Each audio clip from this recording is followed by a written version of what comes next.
You know, whenever I'm squeezed into a modern airplane seat, knees brushing the tray table, elbows tucked in like I'm trying to fold myself into a suitcase, I can't help but chuckle a little.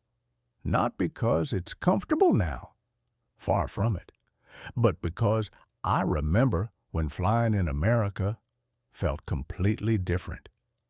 There was a time, back in the 1960s and 70s, when stepping onto an airplane meant stepping into a different world.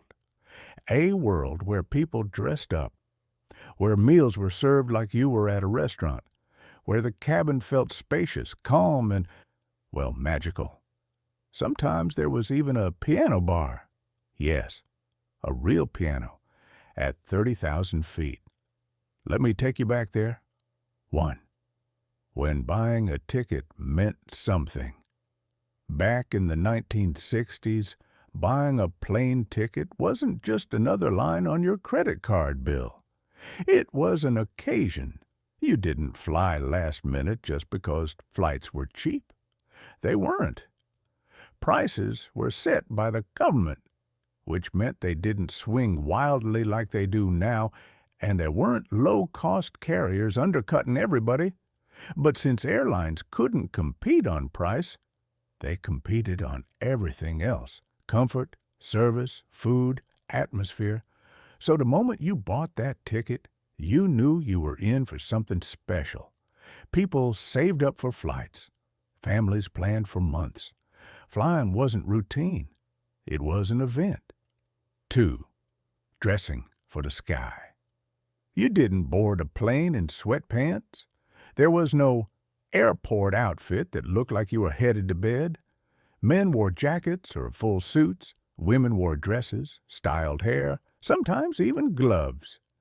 Kids were put into their good clothes, the kind you normally saved for church or family photos.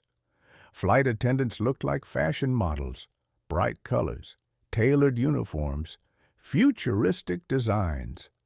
Some airlines hired actual designers to create outfits that made the cabin look like a moving fashion show.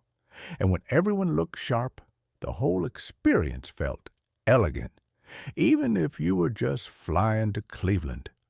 3. Airports, without the stress before endless security lines and taking your shoes off for strangers. Airports felt human. Your family walked with you all the way to the gate. Your grandmother could stand right beside you until the moment you boarded.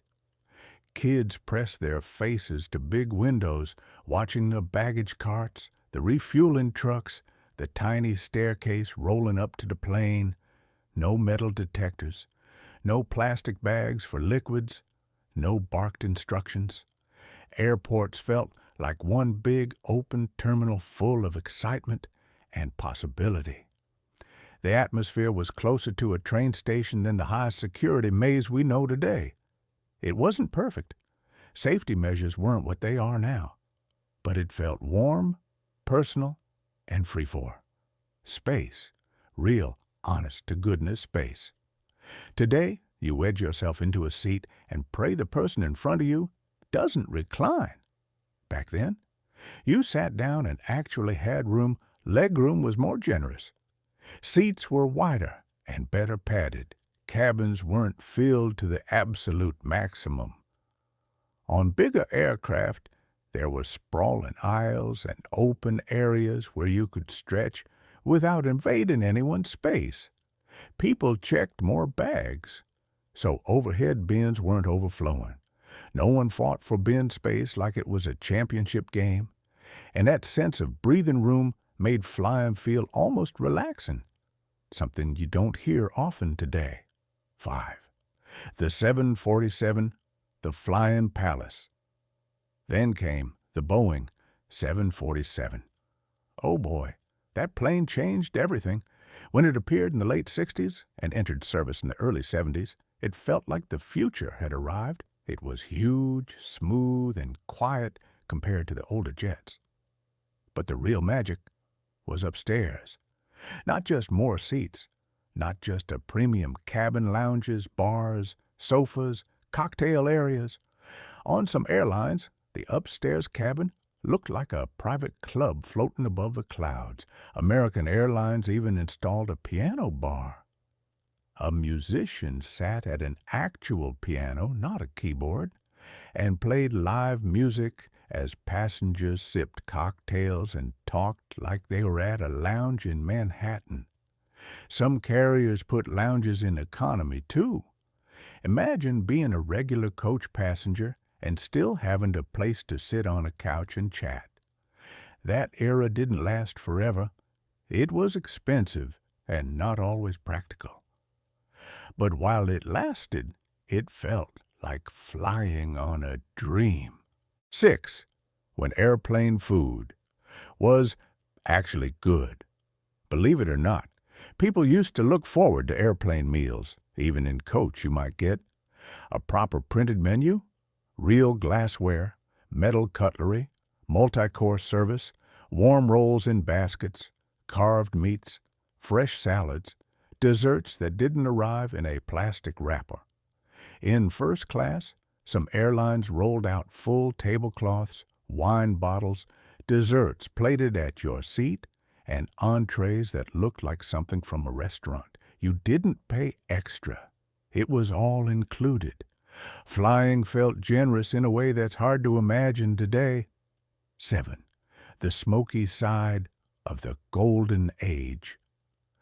Now, don't get me wrong, it wasn't all perfect. Remember the smoking? There was the smoking section, sure, but air doesn't care about sections. The entire cabin filled with a soft haze. You went home smelling like you'd spent the night in a jazz club. And of course, safety was different. Cockpits weren't locked. Security was light. Some procedures we take for granted now didn't exist yet. So even the golden age had its flaws. But from a passenger's point of view, the atmosphere was unforgettable. 8. Little wings and little memories. If you were a kid flying back then, you remember the little gold wings flight attendants would pin them to your shirt, and you'd wear them proudly for weeks. And sometimes, the biggest thrill of all, you got to visit the cockpit.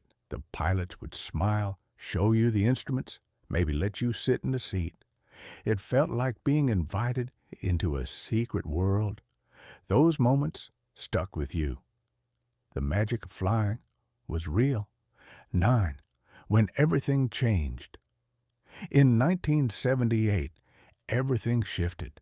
Airlines were deregulated. Suddenly they could set their own prices, their own routes, compete however they wanted. And just like that, ticket prices began to fall. Flying became something regular families could actually afford. Before this, you might fly once every few years. After deregulation, people started flying for weekend trips, college visits, holidays. Things that would have been unthinkable in the 60s. We lost some glamour, but America gained accessibility. 10. The slow shrink. As competition increased, airlines searched for ways to cut costs. Bit by bit, space disappeared. Seat pitch shrank. Cabins got denser. Food got simpler, then optional, then gone on many routes. Checked bags became an added fee. Picking a seat became an added fee. Breathing too loudly will probably be a fee someday. Airlines stopped competing with lounges and piano bars and started competing with low numbers on ticket search websites. And somehow, flying became tighter, less comfortable, more hurried, but it also became something nearly everyone could access. 11. Which era was best? It depends what you value. If you want luxury, space, service, elegance, the 60s and 70s were unbeatable. Nothing today comes close.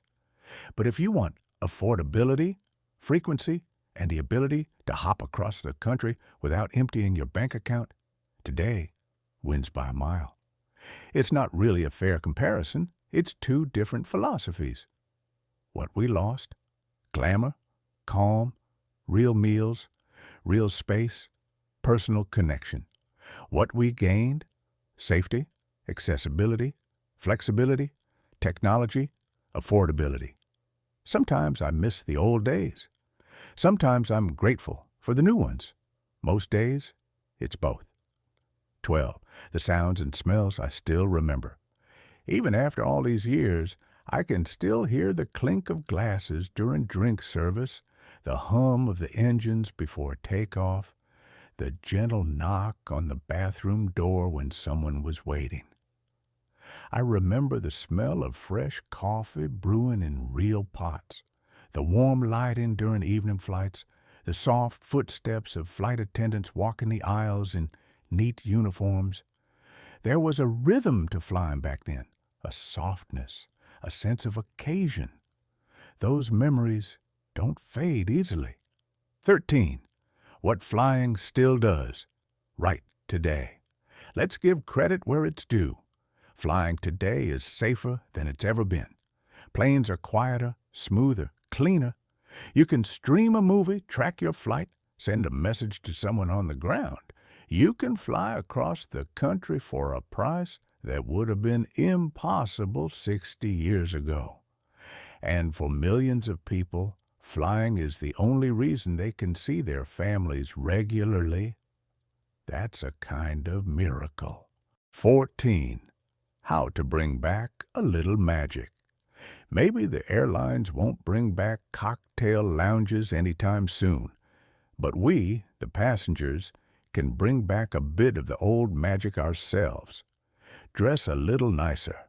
Be kinder to the crew. Look out the window like it's your first flight. Make your own ritual. A book, a snack, a moment of quiet.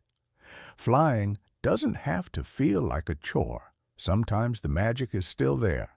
You just have to look for it. 15. One more takeoff into memory.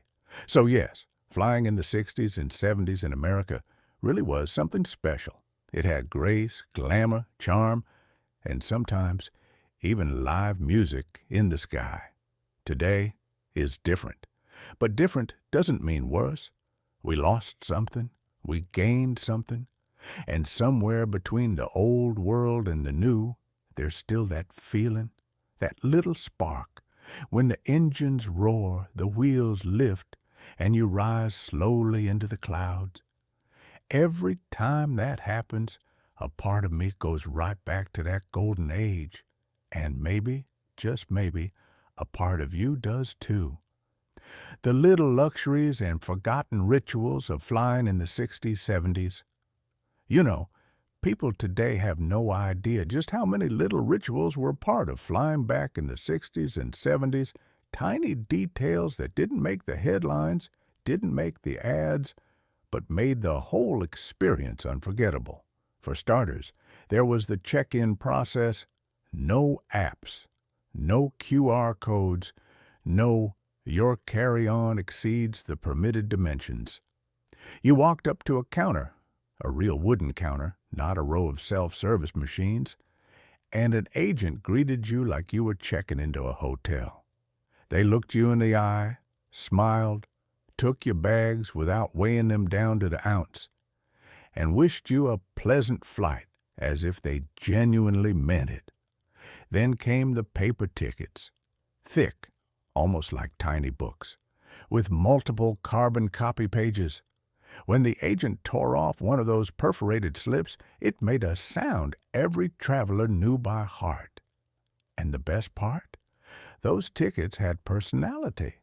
The fonts, the airline logos, the little route codes, they felt like souvenirs before your trip even began.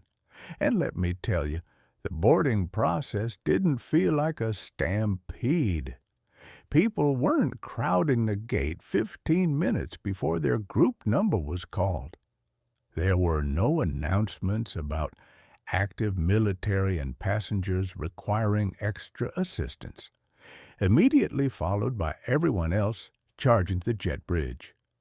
Instead, families sat calmly reading newspapers or flipping through a new paperback they picked up at the airport bookstore. You remember those, right? big racks filled with glossy magazines, Life, Look, Time, alongside travel guides, crossword books, and maps. Airports felt like libraries, not shopping malls. Once boarding started, it felt almost ceremonial. You handed your ticket stub to the gate agent, they tore it cleanly, and for a moment you felt chosen, like you'd been invited to something special.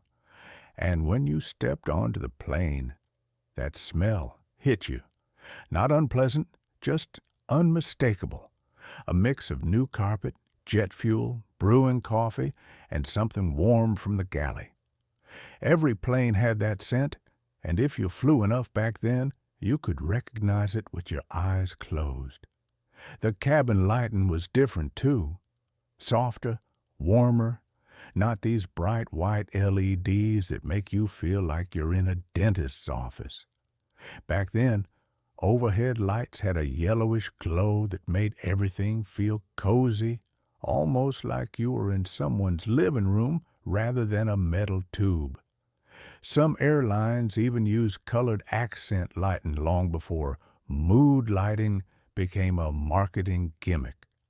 And the flight attendants, people today forget just how much time they spent with passengers, not because they were forced to, but because the job allowed it. There were fewer people crammed into the cabin, the aisles weren't constantly blocked, and they weren't juggling 100 tasks on a tight schedule. They remembered your name. They knelt next to your seat when talking to you. They didn't rush. They interacted. If you were nervous, they noticed. They brought you a drink, reassured you, maybe even offered a flight deck visit once you landed.